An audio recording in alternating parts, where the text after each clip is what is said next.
Bonjour, mon nom est Bernard Vézina et je suis avocat médiateur familial. Dans cette capsule, je souhaite vous présenter le programme du ministre de la Justice du Québec sur les séances de médiation familiale gratuite. Et ensuite, on va discuter des frais de procédure judiciaire suite à la médiation, si c'est nécessaire pour vous.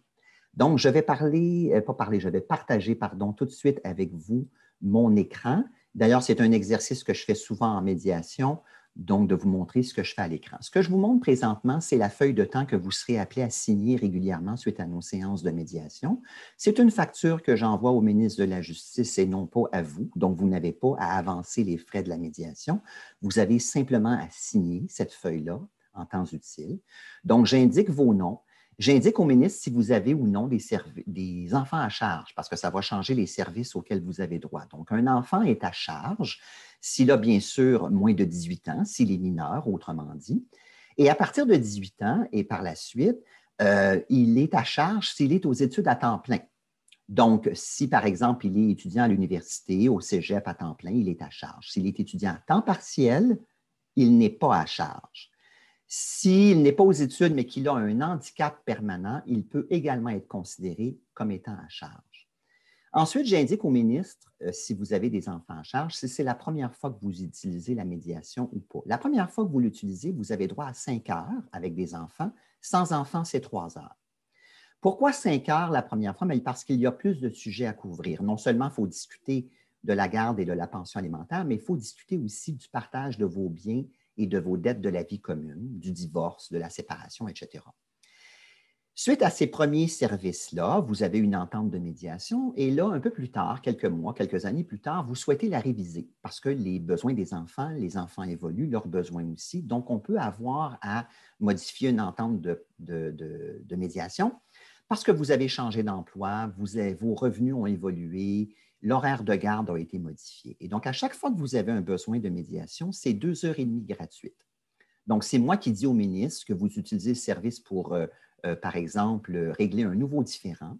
Et contrairement à la croyance populaire, il n'y a pas de limite. Ce n'est pas une fois par année ou tant de fois à vie. Il n'y a pas de limite. À chaque fois que vous en avez besoin et à chaque fois que vous avez au moins un enfant en charge, vous avez droit à ces services-là. Par exemple, une première fois dans l'année, c'est parce que vous ne vous entendez pas sur le choix de l'école secondaire. Et là, 6 mois plus tard, quelqu'un perd son emploi, il faut recalculer les revenus et la pension alimentaire. Donc, à chaque fois, c'est 2 heures et demie. Bon, ici, j'indique au ministre si vous avez, dans le cadre du même différend, déjà utilisé les services d'un autre médiateur. Ça peut arriver parce que des fois, les gens changent de médiateur.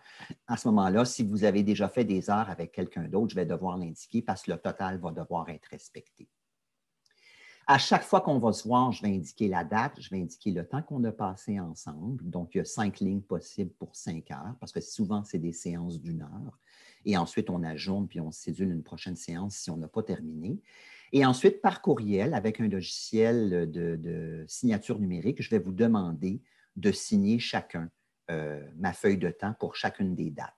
Et je peux mettre aussi du temps hors séance. Donc, des fois, je fais du travail dans votre dossier alors qu'on n'est pas en séance de médiation, comme par exemple pour rédiger votre entente de médiation.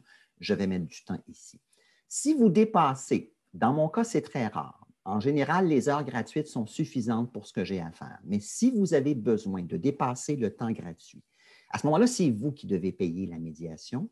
Et par contre, je n'ai pas le droit de changer le taux horaire. C'est le ministre qui décrète le taux horaire parce que je participe au programme. À ce moment-là, c'est 110 de l'heure.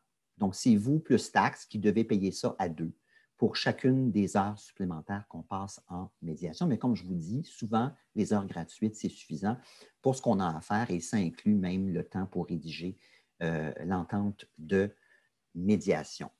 Donc, je vais arrêter le partage d'écran. Maintenant, je vous reviens en direct. Donc, si, suite à la médiation, nous déterminons que vous avez besoin d'aller en cours pour vous divorcer, par exemple, ou parce que vous êtes des conjoints de fait, mais vous voulez quand même avoir un jugement de cours sur la garde et la pension alimentaire, à ce moment-là, vous allez devoir payer ces frais-là dans le privé parce que le ministre de la Justice, le programme de médiation familiale, ne couvre pas ces frais-là. Alors, il faudra discuter avec moi des frais. Ça va me faire plaisir de vous les communiquer lors de notre séance de médiation ou autrement. Mais sachez que chaque avocat a son prix pour ça. Ça se ressemble beaucoup, mais chaque avocat a son prix. Et vous êtes peut-être admissible à l'aide juridique. Vous êtes peut-être admissible aussi à d'autres services. Si vous avez déjà un premier jugement et que vous souhaitez simplement le modifier, il y a des services pour les gens, même qui ne sont pas éligibles à l'aide juridique pour ça. Et c'est l'objet de ma prochaine capsule. Donc, j'ai une autre capsule que vous pouvez visionner sur l'aide juridique et une autre capsule sur les services de révision de pension alimentaire et de garde que vous pouvez évidemment regarder pour avoir plus d'informations. Donc, j'espère que ça répond à vos questions. N'hésitez pas à communiquer avec moi pour plus d'informations. Bonne journée.